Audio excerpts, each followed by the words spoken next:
A wata sanarwa a halin yanzu an bayyana cewa wani babban kamfani ya kwace dukiya mallakin ƙasar Iran a ƙasar London da kuma ƙasar Malaysia. Wani sanannen attajiri a ƙasar Iran, Zanjak Babani, wanda aka taɓa yankewa hukuncin kisa sakamakon cin hanci da rashawa, amma daga baya aka bashi afuwa, ya bayyana yadda al'amarin ya kasance. Ya bayyana cewa an kwace zunzurutun kuɗi dala biliyan 2.3 a wani babban banki na ƙasar Malaysia. Dalilin kwace kuɗin kuwa ya bayyana cewa an yi yunkurin biyan wasu kuɗaɗe ne wanda kamfanin mai na NIOC mallakin ƙasar Iran, ana wanda wata kotun ƙasa da ƙasa ta yanke hukuncin biyan diya akan kamfanin mai NIOC na ƙasar ta Iran. Zuwa yanzu dai an kwace wannan dukiya ta ƙasar wadda aka ajiye a babban bankin ƙasar Malaysia, wacce take da alaƙa da babban hamshakin attajirin ɗan ƙasar Iran. Zanjani ya wallafa a shafinsa na X, inda ya bayyana cewa wani sanannen kamfani mai suna Crescent Petroleum ya kwace wani babban kamfani mallakin ƙasar Iran na man fetur a birnin London, wanda kimarsa ta kai dala miliyan 125. Sannan ya karbe dala biliyan 2.3 daga babban asusun NIOC na Islamic Bank da ke kasar Malaysia. Zanjani ya bayyana cewa zuwa yanzu an musanya kuɗin zuwa euro, kuma ana shirin tura waɗannan kuɗaɗe zuwa wani babban asusu da ke kasar Singapore. Zanjani ya bayyana cewa zuwa yanzu kamfanin na Crescent Petroleum yana da awar dala biliyan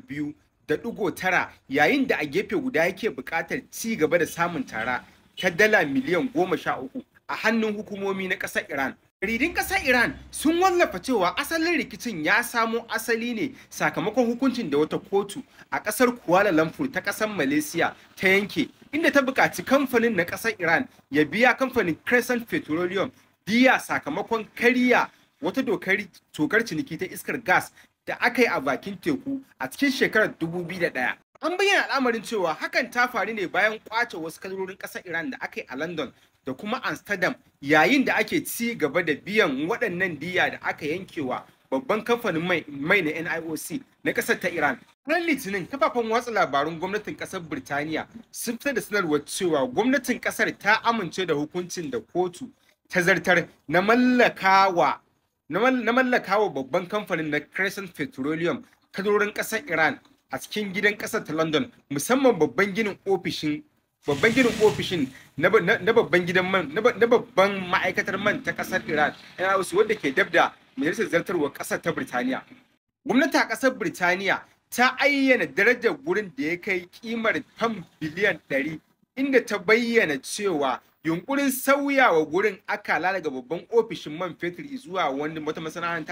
wata masana'anta ta daban. Ƙasar Iran tana tsara yin hakan ne domin gujewa biyan bashi. Asalin rikicin na Crescent ya samo asali ne daga wata yarjejeniya da aka kulla ta fitar da iskar gas zuwa haɗaɗɗiyar daular Larabawa ta UAE da aka kulla ta da ƙasar Iran, wadda aka kulla ta a shekarar 2001. Sai dai ƙasar ta Iran ta fice daga cikin yarjejeniya a shekarar 2010, inda ta bayyana sharɗin da aka kulla a cikin yarjejeniyar cewa sun fi ƙarfinta, ba za ta iya gabatar da waɗannan sharuɗa ba, inda ta ayyana ficewarta. Sai dai an samu takaddama a ƙarshe, inda aka ta gudanar da manya-manyan shari'o'i a manya-manyan kotunan duniya kafin daga baya aka yanke wannan ƙwarya-ƙwarya hukunci. Babak, wanda a baya aka ayyana cewa ya mallaki kuɗin da ya kai dala biliyan 3.2, ya kasance babban shahararre gurin taimakawa ƙasar Iran domin kubutar da ita daga dukkanin takunkume a lokacin da, ma'ana ta hanyar gwamnatin tsohon shugaban ƙasa Ahmadinejad, wanda ya taimakawa ƙasar gurin cinikayyar man fetur ta waɗansu rikitaccen hanyoyi wanda ƙasashen turawan yamma ba sa iya nakalta.